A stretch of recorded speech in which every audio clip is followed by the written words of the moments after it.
Good morning everyone. आत्मा नमस्ते। मैं डॉक्टर सुनीता नाटा कोलकाता इंडिया से एक नाजुक सा टॉपिक लेके आज आई हूँ। बोलते हुए अच्छा नहीं लग रहा।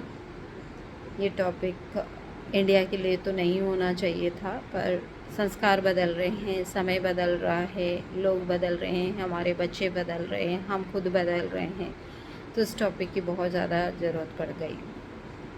काफ़ी दिनों से मैं देख रही हूँ, मेरे पास काफ़ी क्लाइंट आ रहे हैं जिन्हें डिप्रेशन है, एंग्जाइटी है, पार्किंसंस है, बुढ़ापे की कई बीमारियाँ हैं और स्ट्रेस लेवल सबसे ज़्यादा है, फियर बहुत ज़्यादा है।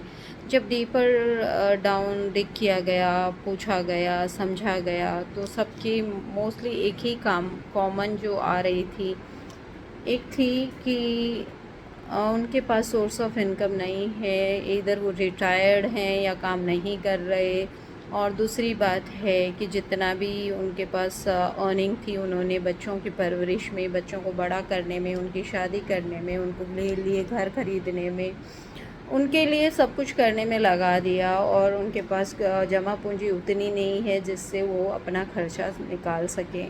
और बच्चों के खर्चे खुद के इतने बढ़ गए हैं कि बच्चे अपने पेरेंट्स को बोझ समझने लगे हैं, बच्चों को पेरेंट्स के खर्चे भारी पड़ने लग गए हैं, और बच्चे उतना नहीं कर पा रहे हैं जितना पेरेंट्स को ज़रूरत है।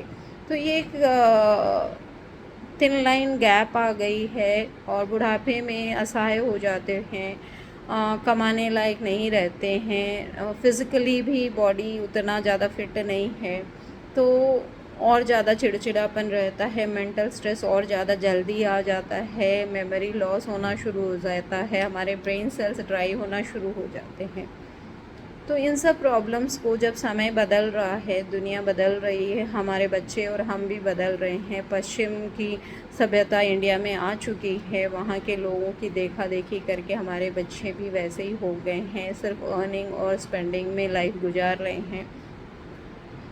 तो हमें, जो हम भारत में रह रहे हैं, जो इस पीढ़ी के लोग हैं, जो अपने बच्चों से एक्सपेक्ट कर रहे हैं, तो हम ऐसा क्या करें जिसकी वजह से हम अपना बुढ़ापा बोझ न बनाएं किसी के लिए, अपने बच्चों के लिए।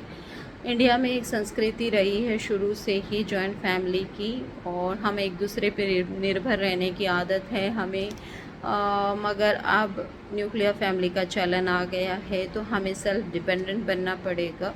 दूसरी बात है, जितने लोग हैं उतने लोगों को कमाना पड़ेगा, क्योंकि खर्चे बढ़ गए हैं, आमदनी का सोर्स भी बढ़ाना पड़ेगा। दूसरी बात है, जो अर्निंग मेंबर है उसको सिंगल सोर्स ऑफ अर्निंग से नहीं चलेगा, उसको अपने सोर्स ऑफ अर्निंग को बढ़ाना पड़ेगा, कोशिश करनी पड़ेगी कि सोर्स ऑफ अर्निंग को बढ़ाएं, ताकि मल्टीपल सोर्सेस रखें, ताकि आप सेविंग कर सको। तीसरी बात ये हो सकती है कि जब आपके बच्चा हो, शादी हो के बच्चा हो, तो जब आप अपने बच्चे का खर्चा उठाते हो तो अपने आप मैनेज हो जाता है। वैसे ही समझ लो आपके 2 बच्चे हैं, अगर पहला बच्चा हो रहा है तो समझ लें आपके 2 बच्चे हैं। एक खर्चा आप अपने बच्चे पे करोगे और दूसरा खर्चा आप अपने सेविंग अकाउंट में डालोगे, जो अकाउंट आप बुढ़ापे में एक्सेस कर सको, तो वो भी एक बच्चे की तरह पोषण करोगे आप उस अकाउंट का। तो इस तरीके से न जाने में, अनजाने में आप अपनी सेविंग करना शुरू कर दोगे। ये कंपल्शन रखें कि जितना खर्चा आप अपने बच्चे पे कर रहे हो, उतना ही अमाउंट कम से कम आप अपने बुढ़ापे के लिए सेव भी कर रहे हो। तो ये धीरे धीरे ये अमाउंट आपके अगर बच्चा 25 साल का हुआ है, आपने जितना भी अमाउंट मान लो कि लैक्स में खर्चा किया होगा, उसके पालन पोषण में, उसकी पढ़ाई में, उसकी परवरिश में, उतना ही अमाउंट आपके बुढ़ापे में आपके पास होगा, जिसे आप री इन्वेस्ट कर सकते हो, कुछ इन सोर्स ऑफ इनकम बढ़ा सकते हो उसको री इन्वेस्ट करके, या फिर एज सच भी आपको वो एक सोर्स ऑफ इनकम बना रहेगा। तो आपको बच्चों के ऊपर निर्भर रहने की ज़रूरत नहीं पड़ेगी, और बच्चों को भी आप एक्स्ट्रा बर्डन नहीं झेलना पड़ेगा पेरेंट्स का। तो अगर 2 बच्चे हैं तो तीसरा अकाउंट खुलाएं, और एक बच्चा है तो दूसरा अकाउंट खुलाएं। यह ना सोचें कि कैसे होगा, मैनेज नहीं होता है खर्चा। शादी से पहले भी आपकी इनकम उतनी ही थी, जैसे बच्चा आया आप उसको मैनेज कर पाए थे, वैसे ही समझ लीजिए आपका दूसरा बच्चा आएगा तो अभी आप मैनेज कर लोगे। वैसे ही आप अपने बुढ़ापे के सेविंग अकाउंट को भी ग्रो कर सकते हो। मेंटालिटी की बात है, सोच की बात है, आत्मनिर्भरता की बात है, सेल्फ़ एस्टीम और सेल्फ़ रिस्पेक्ट की बात है। बच्चों को दोष न दें। बच्चों की अपनी ज़िंदगी है, वेस्टर्न कल्चर को फॉलो कर रहे हैं, उनके हिसाब से उनके बीवी और उनके बच्चे ही उनकी फैमिली है, पेरेंट्स।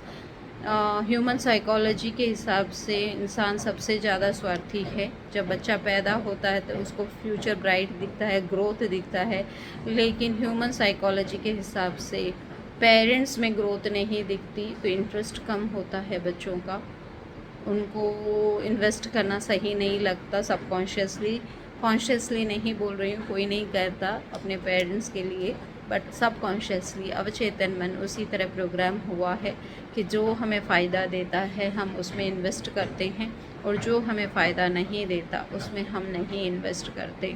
तो पेरेंट्स में उतना फ़ायदा उनको नज़र नहीं आता। सबकॉन्शियसली बोल रही हूँ, अगेन इसको अदरवाइज़ न लें, कॉन्शियस बात नहीं हो रही है। तो अपना बुढ़ापा सिक्योर्ड करें, प्लान करें, थोड़ा सा स्वार्थी बने। मैं नहीं बोल रही हूँ बच्चों का नहीं करना है, 100% करना है, पर इतना भी ज़्यादा मत करो कि आपकी एक्सपेक्टेशन बच्चों से बढ़ जाए। तो take care of your old age, take care of your savings. Thank you so much.